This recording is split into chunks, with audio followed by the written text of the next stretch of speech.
প্রিয় শিক্ষার্থীরা, আশা করি সবাই ভালো আছো। আমাদের অনলাইন ক্লাসে সবাইকে স্বাগতম জানিয়ে আমরা আজকে অনুশীলনী 11.1-এর যে আমরা প্রবলেমগুলো সলভ করছি, আজকে আমরা একটা সৃজনশীল নিয়ে আলোচনা করব। আশা করি তোমরা সবাই ভালো আছো, সুস্থ আছো, বাসায় পড়ালেখা করছো।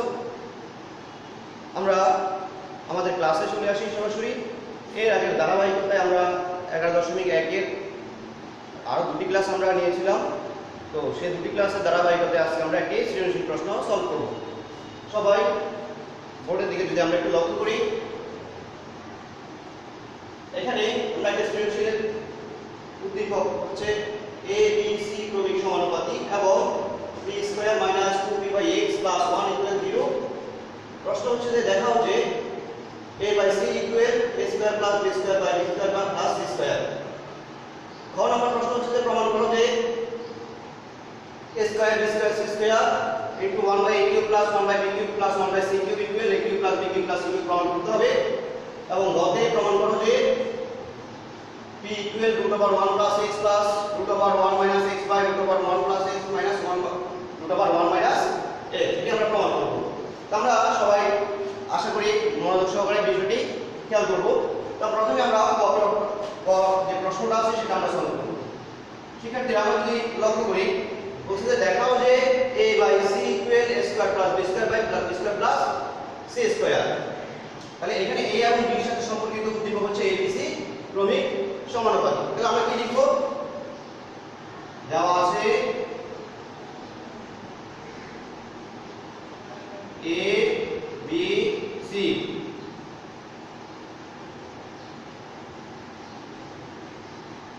ক্রমিক সমানুপাতিক, অর্থাৎ abc ক্রমিক সমানুপাতিক। আমরা নিশ্চয়ই ক্লাস যখন করেছিলাম তখন আমরা বিষয়টা নিয়ে আলোচনা করেছি যে abc ক্রমিক সমানুপাতিক বাই, এটাকে আমরা এভাবে লিখতে পারি a by b equal b by c। তাহলে এটাকে যদি আমরা বর্গমূল গুণ করি তাহলে কি আসবে? b square equal ac। অর্থাৎ এই যে abc ক্রমিক সমানুপাতিক, এটা আমরা আনুপাতিক প্রক্রিয়া বা অনুপাতের মাধ্যমে প্রকাশ করলে a by b equal b by c লিখতে পারি। সেই ক্ষেত্রে আমরা এটা গুণ বা বর্গমূল করলে আমরা পাই b স্কয়ার ইকুয়াল ac। ওকে, এবার আমরা লেফট হ্যান্ড সাইডে কি আছে? লেফট হ্যান্ড সাইডে আছে a বাই c। ওকে, আমরা লেফট হ্যান্ড সাইড লিখলাম। এবার আমরা আসি রাইট হ্যান্ড সাইডে। রাইট হ্যান্ড সাইডে কি আছে? রাইট হ্যান্ড সাইডে আছে a square plus b square plus c square. Okay, তাহলে এখানে a স্কয়ার প্লাস, এখানে আমরা b স্কয়ারের একটা মান জানি, b স্কয়ারের মান হচ্ছে ac। তাহলে b স্কয়ারের জায়গায় আমরা কি বসাতে পারি? ac বসাতে পারি। তাহলে এখানে b স্কয়ারের জায়গায় আমরা ac বসালাম। নিচেও b স্কয়ার আছে, b স্কয়ারের জায়গায় কি বসানো যায়? ac plus c square. এখানে উপরে a স্কয়ার আছে, ac আছে, এখানে একটা a কমন নেওয়া যায়, তাহলে a প্লাস c। নিচেও সেম ভাবে আমরা c কমন নিতে পারি। c কমন নিলে এখানে থাকবে a, আর c স্কয়ার থেকে c কমন নিলে এখানে একটা c থাকবে। ফাইনালি a প্লাস c যদি আমরা বাদ দিয়ে কাটা দিই তাহলে আমরা a বাই c লিখতে পারি। তাহলে আমরা কি দেখতে পেলাম? লেফট হ্যান্ড সাইডে আমরা পেলাম a বাই c এবং রাইট হ্যান্ড সাইডে আমরা পেলাম a বাই c। তাহলে সুতরাং আমরা কি লিখতে পারি? সুতরাং left hand side equal right hand side. দেখানো শুরু।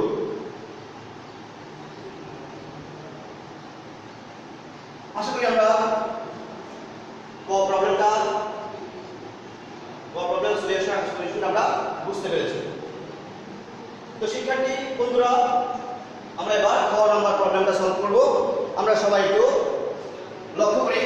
খ প্রবলেমে কি আছে? প্রমাণ করো যে a square b square c square into 1/a cube plus 1/b cube plus 1/c cube equal a cube plus b cube plus c cube. তাহলে এখানে a এবং b c সম্পর্কিত উদ্দীপক হচ্ছে abc ক্রমিক সমানুপাতিক। তাহলে আমরা ওই বিষয়টা আবার দিব খ প্রশ্নের জন্য।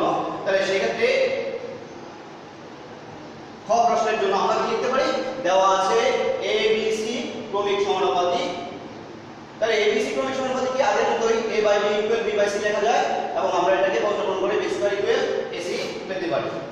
ওকে, তো শিক্ষার্থীরা আমরা এবার লেফট হ্যান্ড সাইডে চলে আসবো।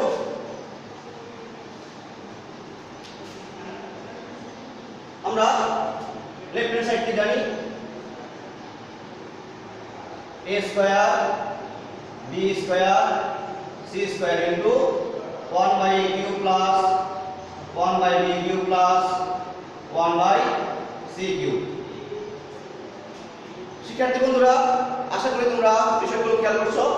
আমরা এবার যে বিষয়টা করব সেটা হচ্ছে a square b square c স্কয়ারের সাথে 1 by a cube plus 1 by b cube plus 1 by c cube গুণ আকারে আছে, যেহেতু ব্র্যাকেট তাই গুণ আকারে আছে। তাহলে আমরা a square b square c স্কয়ারকে ভিতরে গুণ করে দিলে আমরা কি লিখতে পারি a square b square c square by a cube plus a square b square c square by b cube plus a square b square c square by c cube লিখতে পারি। আমরা যদি লক্ষ্য করি এখানে আমরা দেখতে পাই উপরে a আছে দুইটা, নিচে আছে a আছে তিনটা। তাহলে দুটি a যদি কাটা যায়, উপর থেকে দুটি এবং নিচে থেকে যদি দুটি কাটা যায়, নিচে একটি a থাকে, উপরে থাকে b square c square plus দ্বিতীয় পদে আমরা যদি দেখি এখানে আছে b আছে তিনটি, এখানে b আছে তিনটি, এখানে আছে b আছে দুইটি। দুটি b কাটা গেলে উপরে থাকবে a square c square by b। এখানে আছে একই ভাবে আমরা লিখতে পারি a square b square c, দুটো কাটা গেলে নিচে একটা c থাকবে। ওকে, তাহলে আমরা এবার যে কাজটা করতে পারি, এখানে আছে b স্কয়ার c স্কয়ার, তো আমরা আগে b স্কয়ারের মান বের করে রেখেছিলাম, b স্কয়ারের মান হচ্ছে ac। তাহলে b স্কয়ারের জায়গায় আমরা কি বসাতে পারি ac বসাতে পারি। তাহলে ac c square by a। শিক্ষার্থী বন্ধুরা, আমরা a স্কয়ার c স্কয়ার কে আমরা ac হোল স্কয়ার লিখতে পারি প্লাস a স্কয়ার, এখানে একই ভাবে b স্কয়ারের মান আমরা বসাতে পারি ac। তাহলে b স্কয়ারের মান কত হবে ac বাই c। তাহলে আমরা যদি লক্ষ্য করি এখানে a কাটা যায়, তাহলে c থাকে তিনটা, তাহলে আমরা লিখতে পারি c কিউব প্লাস, আমরা যদি লক্ষ্য করি এখানে ac হোল স্কয়ার, তাহলে ac এর একটা মান আছে, b স্কয়ারের মান যেভাবে ac ঠিক উল্টা যদি আমরা চিন্তা করি ac এর মান কি লেখা যাবে bc লেখা যাবে। তাহলে আমরা ac এর জায়গায় bc, ac এর জায়গায় b স্কয়ার লিখতে পারি whole square by b plus এখানে c কাটা গেলে আমরা লিখতে পারি a কিউব। তাহলে আমরা এখানে যেটা পাই c কিউব প্লাস, এখানে লক্ষ্য করো তোমরা b স্কয়ার, এখানে পাওয়ারের উপর আবার পাওয়ারে কি হয় পাওয়ারে গুণ হয়, 2 গুণে 4। তাহলে উপরে b আছে 4টা, নিচে আছে একটা, তাহলে 4টা b এর সাথে যদি একটা b আমরা কাটাকাটি করি তাহলে b আর কয়টা থাকে 3টা প্লাস a কিউব সমান, আমরা এটাকে যদি সাজিয়ে লিখি তাহলে লিখতে পারি a cube plus b cube plus c cube সমান রাইট হ্যান্ড সাইড। সুতরাং আমরা লিখতে পারি left hand side equal right hand side. প্রমাণ করতে বলেছে আমরা, তাহলে প্রুফ। শিক্ষার্থী বন্ধুরা, আশা করি তোমরা খ নাম্বার সৃজনশীলের খ নাম্বার যে প্রবলেমটা আমরা সেটা সলভ করলাম।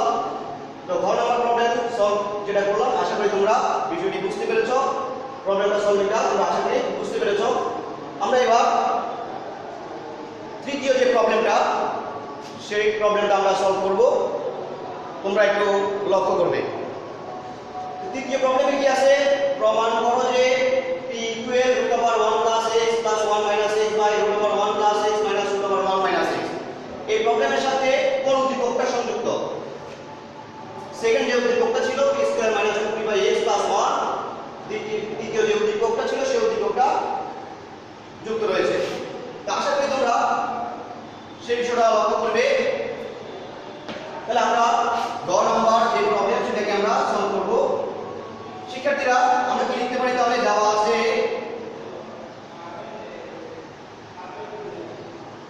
লিখতে পারি দেওয়া আছে কি p² - 2p/x + 1 = 0। এই উদ্দীপকটা আমাদের কাছে দেওয়া আছে, আমরা এই উদ্দীপকটাকে কিসে পরিণত করব? p এর মানে পরিণত করব। তাহলে p কে আমরা এই মানটা পাবো। আশা করি আমরা সলভ করতে পারবো এবং সবাই নিশ্চয়ই লক্ষ্য করবে। তাহলে আমরা এই কাজটা করব, p² + 1 মাইনাস 2p/x, এই পাশে আছে মাইনাস, আমরা যদি ডান পাশে নিয়ে যাই তাহলে সেটা হবে প্লাস।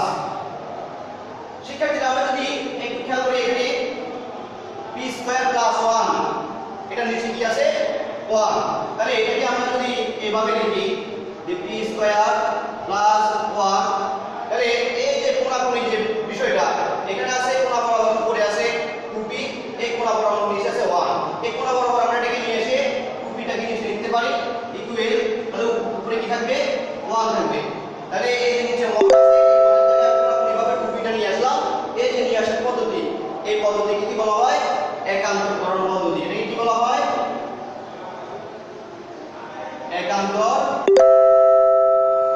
একান্তরকরণ পদ্ধতি বলা হয়। তাহলে আমরা এখানে কি করলাম, ও 2p কে কোণা বরাবর নিচে নিয়ে আসা যায়, অথবা নিচে যদি কিছু থাকতো সেটাকে আমরা কোণা বরাবর করে নিয়ে আসতে পারি। এই যে কোণা বরাবর আনা নেওয়া করার যে প্রক্রিয়াটাকে আমরা কি বলছি একান্তরকরণ, এবং এই একান্তরকরণ পদ্ধতিটা আমরা প্রথম ক্লাসে শিখেছিলাম।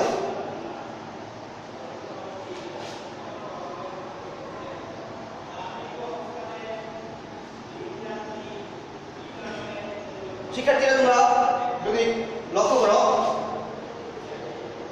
আমরা p² + 1/2p = 1/x পেয়েছি, এটাকে আমরা এখন যোজন বিয়োজন করব। যোজন বিয়োজনের পদ্ধতি নিচে তোমাদের মনে আছে যে লব প্লাস হর, লব মাইনাস হর, অর্থাৎ উপরের অংশ যোগ নিচের অংশ, আর নিচে হবে উপরের অংশ বিয়োগ নিচের অংশ। একইভাবে আমরা যোজন বিয়োজন যখন এক পক্ষে হয় না উভয় পক্ষে করতে হয়, আমরা এই পদ্ধতিটা আমরা প্রথম ক্লাসে শিখেছিলাম। তাহলে আমরা লিখতে পারি 1 + x আর 1 - x, উপরে ছিল 1, নিচে আছে x, তাহলে উপরের অংশ যোগ নিচের অংশ, আর নিচে হবে উপরের অংশ বিয়োগ নিচের অংশ। তাহলে আমরা লিখছি উপরের অংশ যোগ নিচের অংশ, উপরের অংশ বিয়োগ নিচের অংশ। তাহলে শিক্ষার্থীরা আমরা যদি এখানে একটু লক্ষ্য করি, একটা সূত্র হয়েছে যে আমরা যদি এটাকে একটু বিশ্লেষণ করে দেখি যে a² + 2p 1 + 1 হোল স্কয়ার, তাহলে এখানে দেখো a² + 2ab + b², তাহলে লেখা যায় a + b হোল স্কয়ার লেখা যায়। তাহলে এখানে আমরা যদি লক্ষ্য করি p² + 2p * 1, 2p কে 1 দ্বারা গুণ করে 2p পাওয়া যায়, প্লাস 1² মানে হচ্ছে 1, তাহলে উপরে যে অংশটুকু আছে সেটাকে আমরা এভাবে যদি সাজাই তাহলে আমরা এখানে লিখতে পারি সূত্র আকারে p + 1 হোল স্কয়ার। একইভাবে p² - 2p * 1 যদি চিন্তা করো তাহলে 2ab + 1² মানে তো 1, তাহলে আমরা এখানে লিখতে পারি p - 1 হোল স্কয়ার। তাহলে আমরা এখানে সূত্র প্রয়োগ করলাম a² + 2ab + b² সূত্র, এখানে 1 + x 1 - x থেকে যাবে।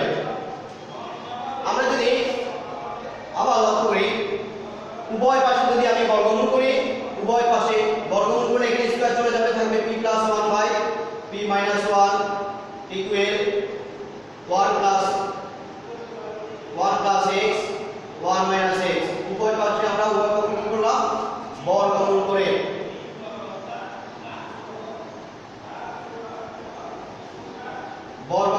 করে, আচ্ছা এবার আমরা যে কাজটা করব সেটা হচ্ছে আবার যোজন বিয়োজন করব।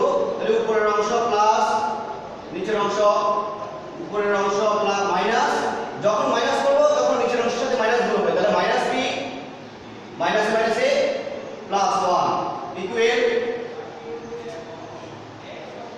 উপরের অংশ যোগ নিচের অংশ, উপরের অংশ বিয়োগ নিচের অংশ। আমরা যোজন বিয়োজন করেছি। এবার আমরা যদি এটা লক্ষ্য করি কে কাটা যাচ্ছে 1 1 বাদ যাচ্ছে, p p কাটা যাচ্ছে, তাহলে উপরে থাকতেছে 2p, নিচে থাকতেছে 2 equal √1 + x +√1 - x √1 + x -√1 - x। শিক্ষার্থীরা এখানে 2 2 যদি কাটা যায় সুতরাং আমরা তাহলে কি পাই, এখানে আমরা ফাইনালি কি পাই, ফাইনালি ইকুয়াল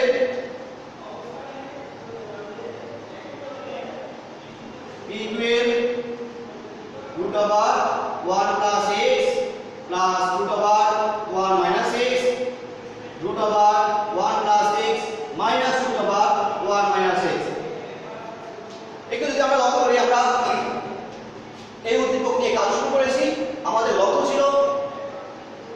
এটা প্রমাণ করা। তাহলে আমাদের প্রমাণ করার লক্ষ্য উদ্দেশ্য হচ্ছে কি ছিল, p equal √1 + x + 1 - x by √1 + x - 1 by, আমরা বিষয়টা কি পেয়েছি, আমরা আমাদের যে লক্ষ্য ছিল সেই লক্ষ্যে পৌঁছাতে পেরেছি। আশা করি আমরা যে প্রবলেমটা আমরা সলভ করলাম তৃতীয়, সেই প্রবলেমটা তোমরা বুঝতে পেরেছো। তাহলে যেহেতু প্রমাণ করতে বলেছে আমরা সেটা লিখব প্রমাণিত বা প্রুফ লিখতে পারি।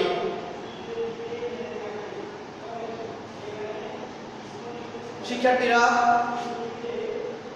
আমরা একটা প্রবলেম, একটা সৃজনশীল প্রশ্ন সলভ করলাম। এই সৃজনশীল প্রশ্নে তোমরা বিষয় একবার করবে, পুনরায় প্রয়োজনে আবার দেখবে, করে বারবার দেখে আশা করি তোমরা বুঝতে পারবে। তোমরা বাসায় পড়ালেখা করবে, তোমরা নবম শ্রেণী থেকে দশম শ্রেণীতে উত্তীর্ণ হবে। দশম শ্রেণীতে পার হলে তোমরা এসএসসি পরীক্ষা দিবে। তাহলে নবম শ্রেণীর ক্লাস যদি তোমরা মিস করো বা পড়ালেখা কম করো, দশম শ্রেণীতে গিয়ে তোমরা সমস্যায় পড়বে।